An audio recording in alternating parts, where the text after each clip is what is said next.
를 기록하게 하신 성령님께서는 5장과 6장에서 성전을 중심으로 하나님께서 이스라엘을 만나시고 이스라엘을 대하시고 이스라엘과 함께 하셨다는 사실을 분명하게 나타내었습니다. 어제 본문 말씀, 그것은 솔로몬의 성전이 하나님의 영원한 거처임을 간증 형식으로 고백하며 선포한 말씀을 우리가 묵상했습니다. 그리고 오늘 말씀을 볼 것 같으면 기도를 하는데 개인 기도죠. 6장 마지막 절까지 개인 기도를 합니다. 근데 그 기도 중에 첫 번째 부분과 두 번째 부분의 앞부분까지, 그러니까 첫 번째 부분이란 말은 1절부터 12절부터 17절까지이고요. 18절부터 그 이하는 또 다른 기도가 되는데, 첫 번째 기도는 자신의 왕권을 위한 기도입니다. 하나님께 나를 왕으로 세우신 것을 분명하게 허락하시고 역사하실 것을 기도한 것이고, 나머지는 백성들을 위한 제사장처럼 백성들을 위해서 중보하는 기도, 이렇게 이어져 있는데, 오늘은 바로 왕권을 위한 기도와 그리고 제사장적 기도의 앞부분까지를 우리가 읽었습니다. 12절부터 13절까지 보면 솔로몬이 특별히 노수로 제작한 대 위에 높이 섰습니다. 저를 보니까 가로, 세로 각각 2.5m 정도, 5규빗이라고 하니까 1규빗을 0.45 또는 0.5m로 봤을 때 대충 2.5m 정도가 가로, 세로고 높이가 1.5m 정도. 그러니까 지금 여기 앞부분에 높이가 강대성이 아니라 그 높이가, 대높이가 아마 제 목까지 정도 올 수 있는 그런 높이의 대 위에 높이 섰습니다. 근데 거기에서 그가 백성들을 위해서 일장 연설을 한 것이 아니라 그 위에서 무릎을 꿇고 그리고 하늘을 향해서 손을 들고 기도하는 그런 장면을 보여주고 있습니다. 그의 전 존재를 다 싣고 하는 기도임을 우리가 여기서 보게 되죠. 14, 15절을 보니까 온 천지에 오직 참신이신, 유일하게 참신이신 하나님을 높이며 찬양하는 찬양을 먼저 드리죠. 그는 전심으로 주 앞에서 행하는 종들에게 언약을 지켜주시고 또 은혜를 베풀어 주시는 분이시라고 하나님 그분의 신실하심을 먼저 찬양을 합니다. 즉 그가 오늘 이렇게 백성들 앞에서 완공된 성전을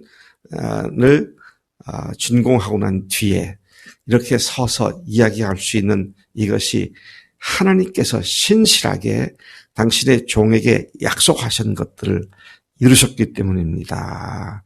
그렇게 하나님의 신실하심을 찬양하면서 그의 기도가 시작되고 있습니다. 그는 이어서 자기 아버지 다윗에게 주신 말씀을 이처럼 성전 건축과 봉헌으로 이루어진 하나님을 찬양하는 찬양을 14절에 하죠. 이스라엘의 하나님 여호와여, 천지에 주와 같은 신이 없나이다. 주께서는 온 마음으로 주의 앞에서 행하는 주의 종들에게 언약을 지키시고 은혜를 베푸시나이다. 하나님께서는 당신의 말씀을 지키는 자들에게 반드시 약속하신 것을 이루시는 분이십니다. 15절도 계속해서 주께서 주의 종 내 아버지 다윗에게 허락하신 말씀을 지키시되 주의 입으로 말씀하신 것을 손으로 이루심이 오늘과 같으니이다. 오늘 이 놀랍고 감격스러운 사건을 전개시켜 주신 분이 하나님이시고 하나님께서 신실하게 약속하신 것을 성취해 주신 것입니다. 그렇게 찬양을 하죠.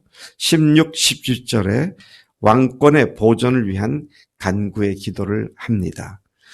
솔로몬은 하나님께서 자기 아버지 다윗에게 약속하셨던 바, 약속하시고 무슨 약속을 하셨는가? 네 자손이 그들의 행위를 삼가서 네가 내 앞에서 행한 것 같이 내 율법대로 행하기로만 하면 네게부터 나서 이스라엘 왕위에 앉을 사람이 끊이지 않을 것이다. 앉을 사람이 내 앞에서 끊어지지 아니할 것이다. 참 놀라운 하나님의 약속의 말씀이고요. 또 이 약속의 말씀대로 북왕조 이스라엘은 끊임없이 온갖 출신들이 다 계속 정변을 일으켜서 왕좌가 계속 바뀌어지지만 유다, 남왕조 유다는 그런 일이 있기는 있었지만 그러나 다 다윗의 자손에게서 난 자들이 그 왕위를 이어갔던 것을 우리가 잘 알고 있습니다. 그는 자신이 앉게 될 그 왕좌에 하나님께서 온전하게 보존해 주시고 또 그 후손들도 이 왕위를 이어갈 수 있게 해 주실 것을 약속의 말씀을 부르짖으며 이렇게 기도하고 있는 모습을 보게 되는 것이죠. 그 다음에 이제 이 18절부터 25절까지 말씀 보면 성전에서 기도하고 간구하는 것을 들어주시고 이루어 주시라고 백성들이 이곳에 와서 기도하고 간구할 때 하나님께서 들으시고 그들의 기도를 이루어 주십시오. 그런 중보의 기도, 제사장적 기도를 하고 있습니다. 그런 자신이 건축한 성전에 하나님을 모신다는 것은 불가능한다는 사실을 너무도 잘 알고 있었습니다. 그가 하는 말이 뭡니까? 하나님이 참으로 사람과 함께 땅에 계시리까 보소서 하늘과 하늘들의 하늘이라도 주를 용납하지 못하겠거든. 하물며 내가 건축한 이 성전이 오리이까. 그는 자신이 지은 성전에 하나님을 국한시키지 않았습니다. 참 이거 굉장히 중요한 믿음의 태도다. 그런 생각을 하게 만드는 장면입니다. 자신이 믿고 자신이 확신한 바 외에는 인정하지 않겠다. 그것이 아닙니다. 하나님께서 주신 말씀을 믿되 다른 내용들을 또 믿는 사람도 있어요. 근데 그게 틀리지 않을 수 있습니다. 다를 뿐이죠. 틀린 것이 아니다 하는 것이죠. 자, 그런 의미에서 혹시 우리가 믿고 있는 믿음 속에 하나님을 규정시켜 놓고 하나님은 이런 분이실 수밖에 없고 이 외의 것은 다 잘못된 것이다. 그렇게 말하는 실수를 범할 때가 있는데 그것도 조심해야 할 부분이다. 그래서 이스라엘은 그 후에 어떻게 했습니까? 하나님을 율법에 가두어 두었고 성전에 가두어 두어서 율법이 아니면 성전이 아니면 모두 다 개돼지 취급을 하는 그런 역사 속에 흘러갔던 것을 우리가 잘 알고 있습니다. 그래서 나하고 다르다고 다른 것을 틀렸다고 정죄하지 않는 건 굉장히 중요합니다. 그렇다고 이단도 옳고 너도 옳고 나도 그런 얘기는 아닙니다. 복음 안에서 얼마든지 다양성이 있을 수 있기 때문에 그런 문제에서는 우리가 분명히 생각을 다시 해봐야 한다. 율법으로 국한시키니까 율법주의자가 되게 말고 또 과거에 카톨릭이 성예전주의로 하나님을 국한시키니까 자기들의 미사를 통해서만 예배를 통해서 하나님께서 복 주시고 역사하신다. 이렇게 빠져들어갔던 역사를 보는데 우리가 이런 면에서 참 조심해야 할 부분이 있다는 것입니다. 그런 성전의 한계를 잘 알고 있었습니다. 그는 그곳이 기도하는 장소임을 알고 백성들이 여기에서 기도할 때 하나님께서 들으시고 응답해 주시라고 그렇게 기도를 하죠. 주님께서도 그러셨죠. 구약 성경을 인용해서 내 집은 뭐하는 집이다? 만민이 기도하는 집이다. 그러니까 거기에 하나님이 국한되어서 계시고 다른 데는 안 계시고가 아니고 그 집이 기도하는 집이다. 그렇게 말씀을 하셨던 것을 기억하고 있습니다. 20절부터 23절까지는 주께서 내 이름을 거기에 두리라 하신 이 성전을 주야로 보시고 자신이 이곳을 향해 비는 기도를 들어달라고 이스라엘 백성들이 이곳을 향하여 비는 기도를 들어달라고 기도하고 있는 모습을 보게 됩니다. 하나님의 약속의 말씀을 그는 의지하며 기도했습니다. 그는 자신뿐 아니라 이스라엘 백성이 이곳을 향하여 기도할 때 그 간구를 하늘에서 들으시고 주께서 계신 곳, 곧 하늘에서 들으셔서 사하여 주실 것을 기도하고 있는 그런 장면이죠. 22절 보니까 이웃에게 범죄한 것 때문에 맹세를 요구받고 와서 이곳의 제단 앞에서 맹세하면 자, 이스라엘 사람들이 자기의 말을 확증하려면 성전이나 제사장들 앞에 가서 맹세를 해야 하는데 너희들이 잘못해가지고 맹세할 일이 있어서 맹세하게 하라면 와서 맹세할 때에 하늘에서 들으시고 판단해 주시고 악한 자의 죄를 정하시고 그 값을 치르게 하시고 공의로운 자의 의를 선포하시고 그 의를 갚아주시기를 기도하고 있는 그런 모습을 여기서 보게 됩니다. 마지막 24, 25절이 이스라엘이 범죄 때문에 적국에게 패함으로써 주의 이름을 인정하고 주께로 돌아와 이 성전에서 주께 빌면 그렇게 간구하면 하늘에서 들으시고 주의 백성 이스라엘의 죄를 사하시고 그들과 그들의 조상들에게 주신 땅으로 돌아오게 해달라고 간구했습니다. 오늘 우리에게는 그 장소가 우리의 몸이고 우리의 교회인 줄로 믿습니다.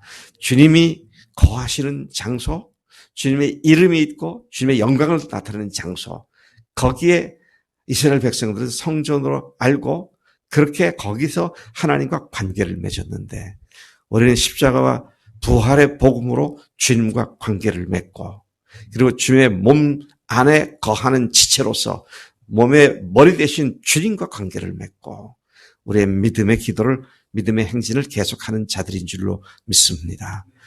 아무리 금을 20톤가량 입히고 금그릇을 만들었다 할지라도 우리의 몸을 성전으로 만드신 이 성전과는 비교할 수 없고 주님의 이름이 거하는 주님의 거처로 삼으신 교회의 그 성전이 비할 수 없는 줄로 믿습니다.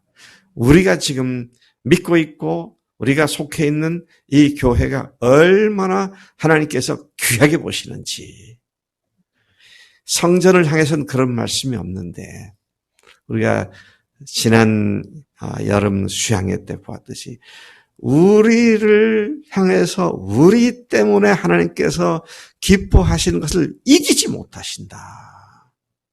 얼마나 소중했으면 하나님께서 그렇게까지 표현하셨을까. 여러분 우리가 이러한 주님의 은혜를 받은 자들로서 주님 앞에 나와서 손을 들고 기도하는 이 일이 하나님의 마음을 움직이시고 또 우리 기도를 들어주신 놀라운 우리의 복된 위치에 있음을 찬양합니다. 하나님 아버지 감사합니다.